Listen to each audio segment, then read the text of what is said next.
Aliagas, vous recevez ce matin Jean Paillot, l'un des avocats des parents de Vincent Lambert. Les soins qui le maintiennent en vie doivent s'arrêter aujourd'hui, ce que refusent les parents. Bonjour Jean Paillot. Bonjour. Avec votre confrère Jérôme Trion, vous annoncez que vous allez déposer aujourd'hui 3 nouveaux recours pour stopper l'interruption des soins. De quel recours parle-t-on ?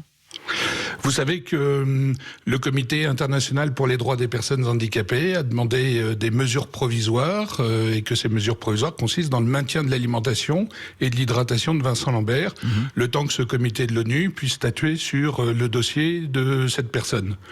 La France croit pouvoir dire que ces mesures provisoires ne seraient pas obligatoires, ce qui est une erreur de droit invraisemblable à ce niveau de responsabilité.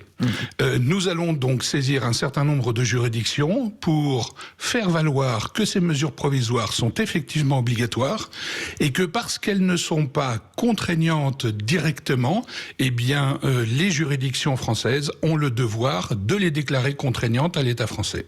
Pourtant, le Conseil d'État et la Cour européenne des droits de l'homme estiment que le maintien des soins et des traitements de Vincent Lambert constitue une obstination déraisonnable selon leurs termes.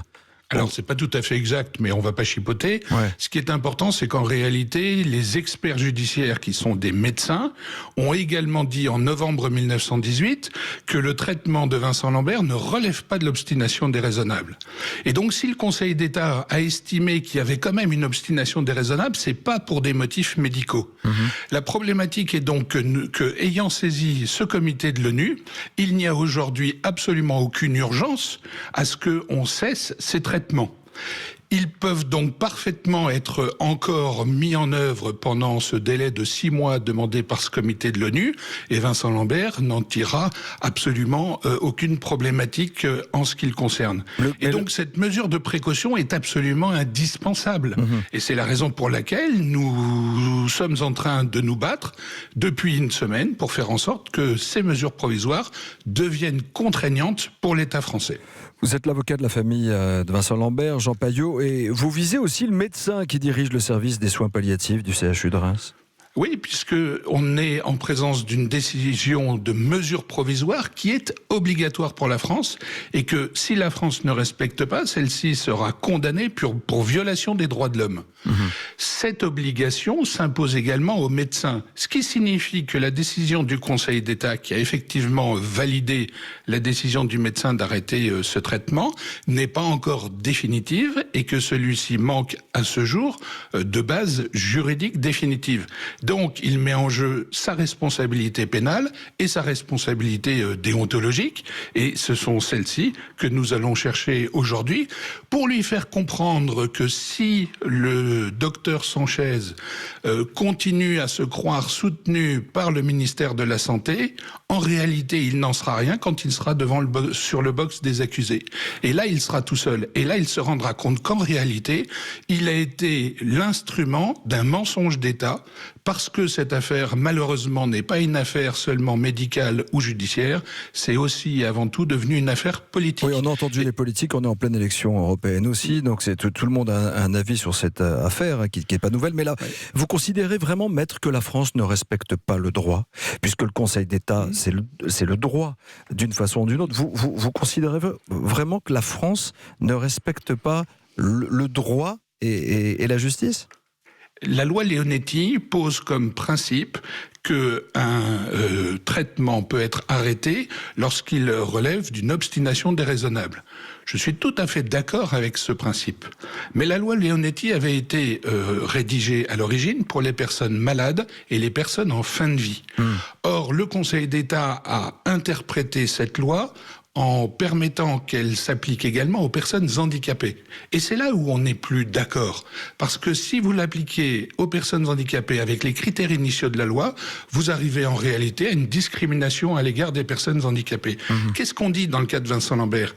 Le Conseil d'État dit, il est handicapé, et donc on a le droit d'arrêter son traitement parce que avant la survenue de son handicap, avant son accident, il aurait dit qu'il voulait pas être handicapé. Mais tout le monde peut dire qu'il veut pas être handicapé avant. la survenue de ce handicap.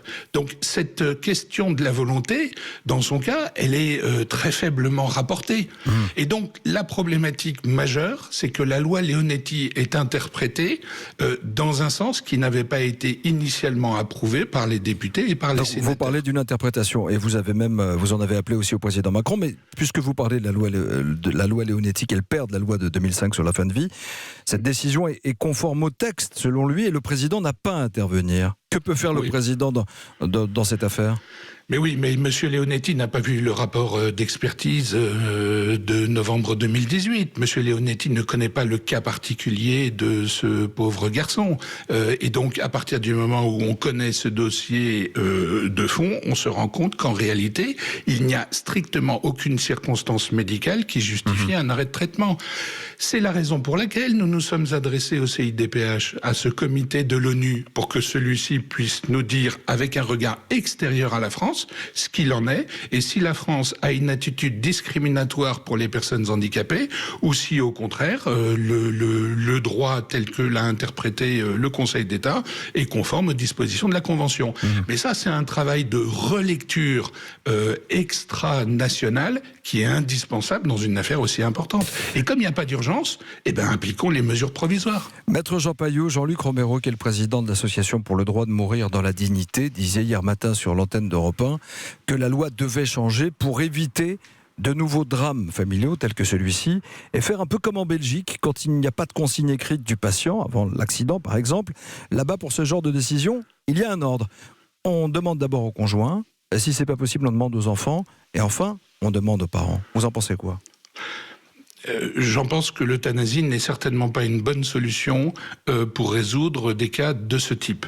La France a choisi la ligne médiane pour éviter autant l'euthanasie que l'obstination déraisonnable, et a choisi de mettre le paquet sur les soins palliatifs. Et c'est très bien. Sauf que ici, la problématique majeure, c'est que Vincent Lambert n'est pas pris en soins dans un établissement spécialisé. Si Vincent Lambert est une personne handicapée, il a le droit à des soins spécifiques en sa qualité de personne handicapée. Ce problème, il peut être résolu d'une manière extrêmement simple. Vous transférez Vincent dans un établissement spécialisé, et nous en avons plusieurs en France qui ont d'ores et déjà indiqué qu'ils étaient prêts à le prendre. Il sera pris en charge et il sera traité conformément à son état. Maître, vous parlez d'euthanasie. Est-ce vraiment de l'euthanasie ? Parce que pour le professeur Régis Sebris, qui est membre du Comité consultatif national d'éthique, ce n'est pas de l'euthanasie, c'est une sédation profonde. L'euthanasie, c'est appuyer sur un bouton et en finir tout de suite. La sédation profonde, c'est quoi ? En réalité, on parle de choses différentes. La sédation profonde, c'est le fait d'endormir une personne pour qu'elle n'ait pas à subir les souffrances induites par la déshydratation dont va mourir Vincent Lambert. Donc Vincent, il va pas mourir de sa sédation, il va mourir de déshydratation. La problématique, elle est donc pas véritablement là. Donc c'est pas de l'euthanasie en l'occurrence. Mais si, parce que la problématique, c'est pas sédation ou pas sédation. La problématique, c'est de savoir, est-ce qu'on laisse partir, est-ce qu'on laisse mourir Vincent ? Et à ce moment-là, on fait ce qu'on appelle de l'abstention thérapeutique pour lutter contre un acharnement thérapeutique, ou est-ce qu'on veut faire mourir Vincent ? Et à ce moment-là, on est plutôt dans l'euthanasie, c'est-à-dire la volonté de le faire mourir. Eh bien, moi, je prétends qu'on n'est pas dans une situation d'abstention thérapeutique, mais dans une situation d'euthanasie. Ce sera une euthanasie par omission, ce sera une euthanasie par l'absence d'un soin qui lui est dû, et ici, l'hydratation. Pourquoi cette volonté, pourquoi est-on en mesure de dire qu'il y a euthanasie et pas abstention thérapeutique ? Mais tout simplement parce que Vincent Lambert n'est atteint d'aucune comorbidité, il n'est pas malade, il n'est pas en fin de vie. Et donc on va provoquer sa fin de vie par sa déshydratation. Celle-ci est absolument injustifiée, comme nous le disent tous les médecins spécialistes de cette filière des personnes en état de conscience altérée. Question de droit, question d'éthique aussi. Merci Maître Jean Paillot d'avoir été avec nous depuis votre cabinet à Strasbourg en direct ce matin. Merci à notre correspondant sur place, Arthur Elmbaché.